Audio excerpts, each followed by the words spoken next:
We come up on a teaser. Inside barn day, Lana arrives, and Clark just says, I want to show you something. Well, he proposes, but then he's like, I have to tell Lana. So he brings her, Lana, in the Fortress of Solitude. You personally, the Lana Lang I know and love, she's a freak out. The winner is Jonathan. Go right there. Lex loses the election, and he takes it. Also, Lana says to him, I'm going to marry Clark. So when he hears this news, it's going to break her. Senses that she knows something about it, either following that line. He's gone into the section because he knows. Lana's dead, and Clark's freaking out, and Jonathan like grabs him, and it's like this emotional thing of him hugging him and him holding him really tight and saying, it's okay. Gonna rock, dudes.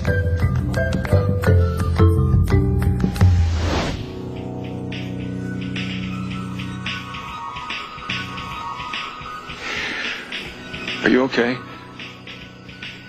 Can I answer that in about 5 years? Yeah.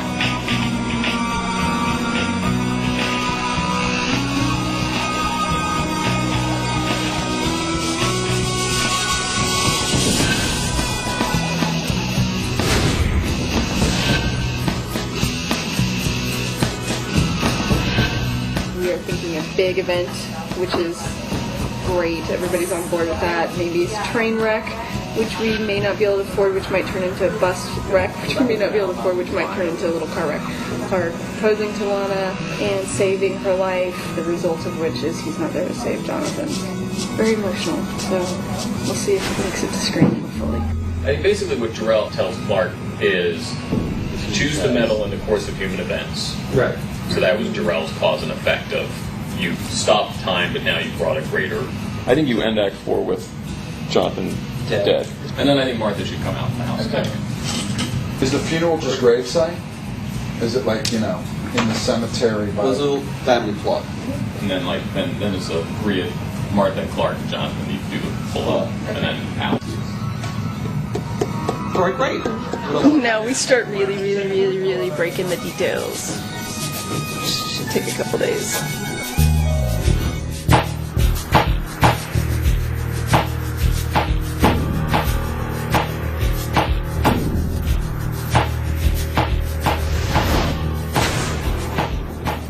connected to Jor-El? Because what it's going to seem like is that... And Alfred, suddenly a flash of light comes on and the portal starts to open up. I want you to marry me. And we go off the complete shocking moment. As he's racing, we see, coming toward the intersection, we cut to a school bus. The headlights, like in her rearview mirror.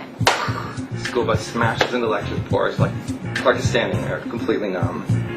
He takes a couple steps forward, and you feel these arms around him, and it's Jonathan. He just come up. He's like, Clark, you're too late. You guys were crying. Like we were in our original crying. And then you went What I was thinking is, when he spares Lana's life by going back in time, it's a trade. Yeah. He wasn't thinking. He wasn't asking questions. All he knew is he needed her back. It's a great episode. It really is. It's got great incidents, and I think the conceit is really cool. I think we need to be left with something with Clark with regard to his own destiny. Great. Good. Great. Great. It went very well. Yes, they liked it quite a bit. You can never tell by their faces, but at the end... Usually tell by their notes.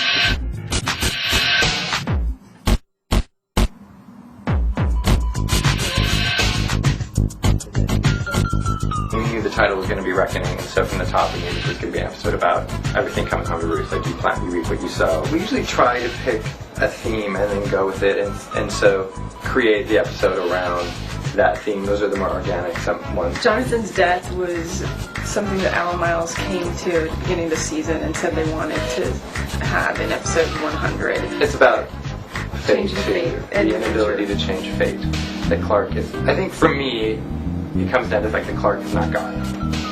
So you can see the themes really crystal clear at this point. There's about 7, actually. We will deliver tomorrow night. I'm guessing we'll get notes from Alan Miles, and then the studio network on Monday. Production network notes will start dribbling in about any concerns they have. We'll probably do 1 or 2, possibly 2 rewrites, and start prepping on Friday with the 3rd official draft, which will be about our 10th draft. About 2.5 weeks away from shooting.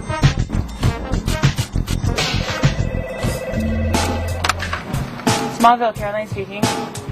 Hi, Kelly. Oh, here, I just got it. Right now, I'm going to print the script, but a lot of times there's a lot of just formatting errors that the writers don't see that make it unprintable.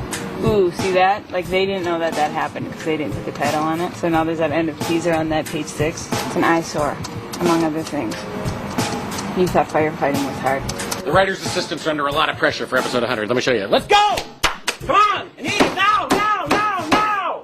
This episode is unique in that the first draft usually goes to about 40 different people, like sets and props and wardrobe. But this time, we're trying to keep it under wraps because Jonathan dies. It's the main spoiler. And so we're trying to keep that from leaking out onto the internet. So it's top secret. It'll probably get out on the internet in about 45 minutes. You never This know. is where you don't know whether or not the call's going to come in. It's great, or what the hell were you thinking? Hey, fantastic script, guys. No notes. We're gonna shoot it. I shoot the white. Okay, so now what are the notes? I think I got some tonal issues. I don't get the message of magic yet. She's almost over him. She's almost like, this is like, she's reaching her final point, like, why, what is up with you? Why don't you just be straight with me for once? Yeah. It seems to me that he's got to demonstrate heat vision, strength, and speed. Like, it's hard to, like, how do you... I know, but it's just like... He needs something where the guy would go... The only thing all of a sudden, bang. That's it. Done. Okay. Red. A first. Been here for 5 years.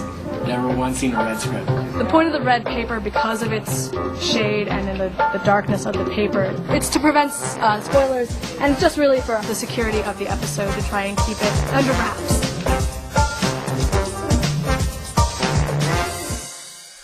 When do I get to read it? Have you not read the script yet? No! I haven't either. No! Why? They haven't given us copies of it yet. We're not on the close list, I guess.